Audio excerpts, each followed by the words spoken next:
Right, little update on Jeep. It's time to change the spark plugs, which is an absolute pain in the arse. Spark plugs have been in about 14 months now. I've had a little bit of a misfire the other day, so climb up here. So as a few of you know, that I'm running a 6 litre LS in this, which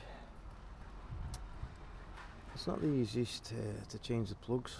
I'll take these covers off in a bit and show you, or I'm sure it's the plugs. It's coming up on the computer, misfire on the cylinder 3 or whatever it was,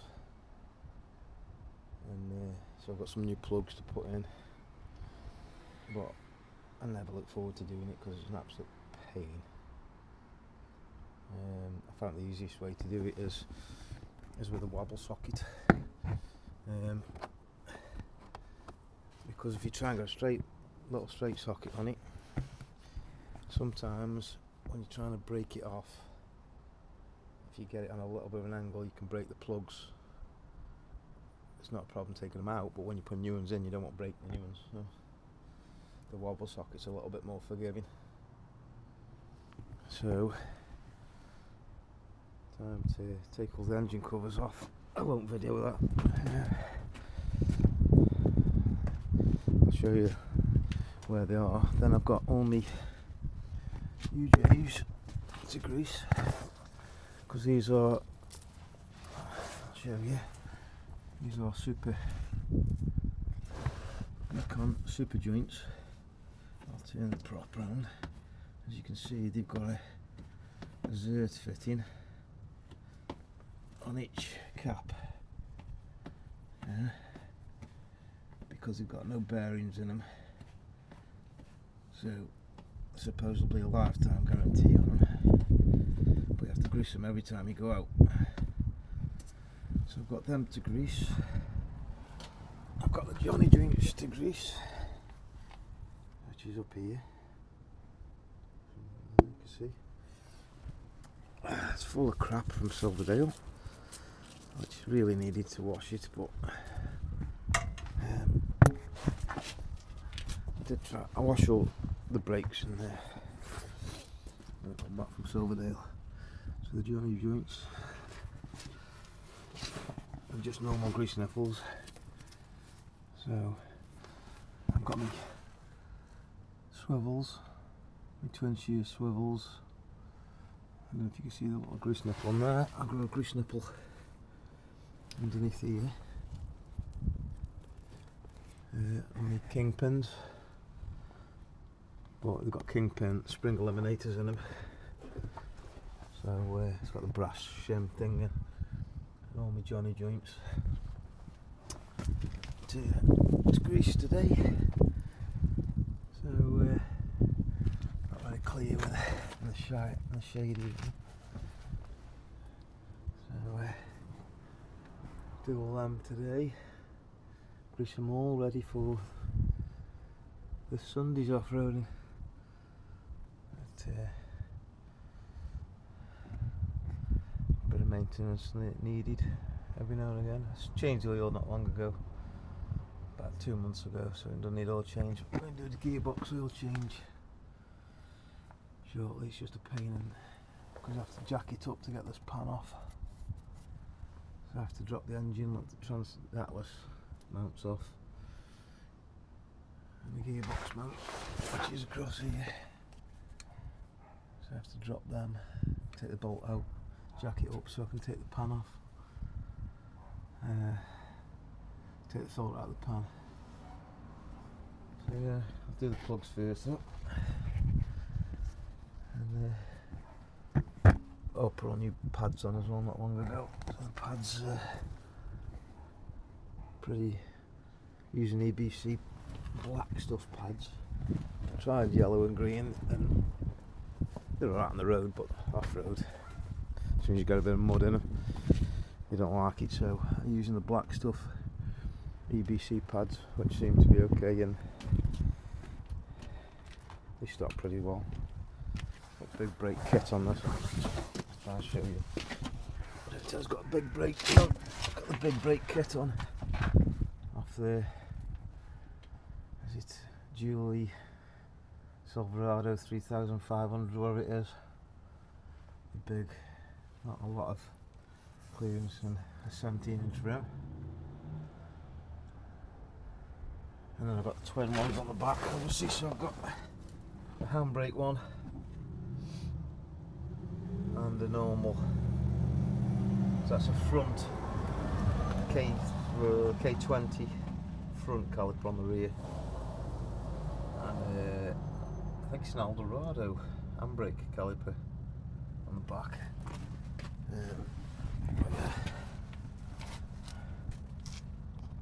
Anyway, spark plugs and joints time. So here we go, engine covers off. Oh god, nearly fell off on it. So that's the truck 6 litre LS LQ9 motor. So obviously some of you can tell it's a truck in that. Recently put a new pressure regulator in because my fuel pressure was dropping. That seems alright now, change that. So spark plugs are way down there. That's the easy side. So I've taken inlet off, and then I can get my hand down there, but this is the awkward side because if you can see here is my orbital valve for my steering. Steering goes straight into the orbital valve, there's no UJ, little UJs to brake, but them plugs down there, see if I can get my hand in, like them ones, I'll just get my hand in here. Oh, an absolute pain. I have to go through there, so underneath my hydro boost to get to the other two. I take all my air horns off, train horns off, go underneath, and I can get underneath. It's a bit better now, there's an hydro boost there because you haven't got a massive servo to drag it around, but it's still an absolute pain to change them. But right, so I'll get these plugs changed and then hopefully it'll cure that misfire. There's the 400 amp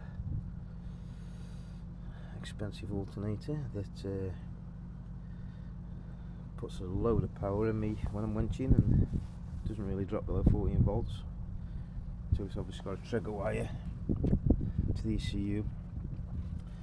It runs on the standard ECU LS wiring, but then you've got to put a trigger wire to trigger the alternator to work. Or, yeah, plug change time. Plug's done. Start it up in a bit, but I'm going to do these joints first. See if I can show you how I do them. See if you can see that on the camera.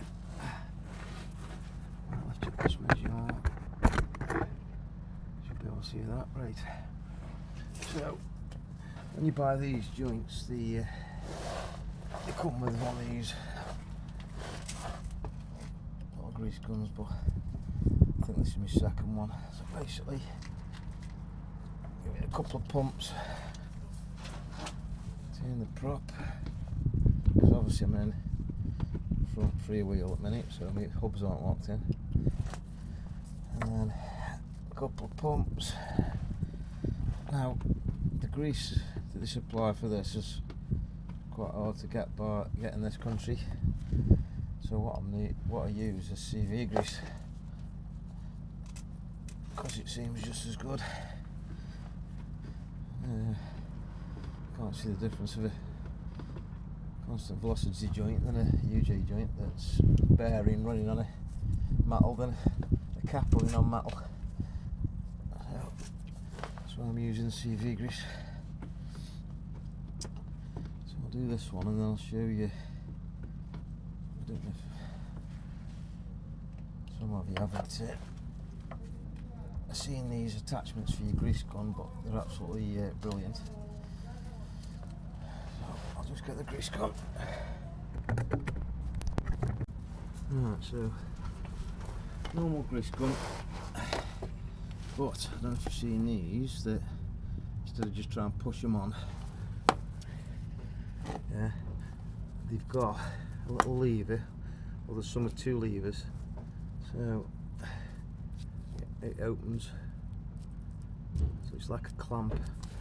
So as soon as you push it on and clamp it on, yeah, I don't know if you can see this, but that's it, pump. You haven't got to hold it on there, as you can see it coming out, but, and then you release it off. So you don't much, tenner off eBay or something. So I go around, do all my joints with that, and like I say, some of them are dead awkward to get to. Once you've got it clamped on, you haven't got to mess about then, you can just 2 hands on your grease gun. So once I've done all this, I'll start him up, make sure it's ticking over nice now and not showing that misfire. Right, it's time to see if she'll start up. Probably won't go first time, but let's see. Compressor filling that up. ALB twin one.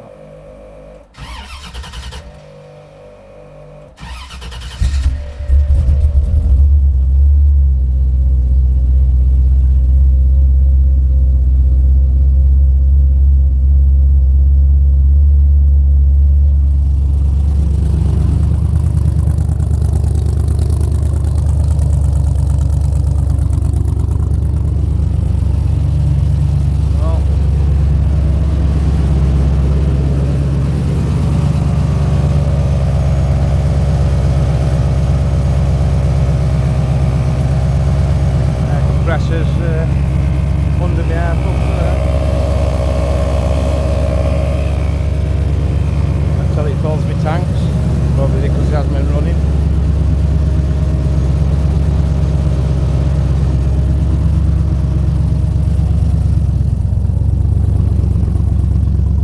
Sounds nice and smooth.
Settings, but I just go on the gauges, and you've got multiple gauges you can have.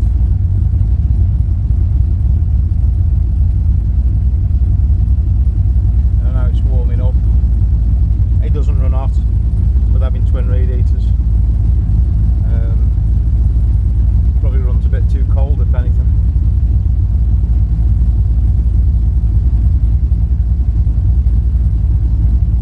It's on 95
do a walk around on Wayne's Jeep on Sunday at Tickhill, because a few people have been asking about what we've done to the XJ. We've done a couple of little things on the XJ that well, obviously we'll show you on the walk round, because we couldn't get a slip yoke eliminator kit, but we've done a little cheap fix, and it's done it, and it's been running like that for 2 years, maybe plus. So we're not gonna, I don't think we're going to change it. I'll show you that on the walk round.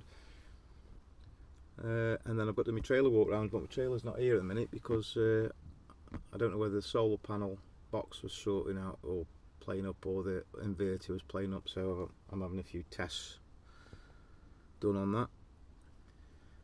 So yeah, so if you like the videos, guys, please subscribe. I'll be trying to put some more on spannering and other bits and bobs. I've got some welding to do. I've got a little panel to fix. Noticed here it's getting a bit thin. I've done the other side, so what I've done on the other side is put a plate. I've already put a plate here, so this is getting a bit thin here, so I'm going to put a plate up like I've done the other side, and so I'll probably just show when I do that. But I've just got to have the weather for it, really. With it being get a bit colder and breezier, it's not ideal for welding outside. I don't really set my gazebo up just to do that little panel, or needs must maybe. But the old girl gets abused. You know, you've seen some of the videos of how I pull people out, and it does get abused and needs a bit of TLC now and again. Right, later guys.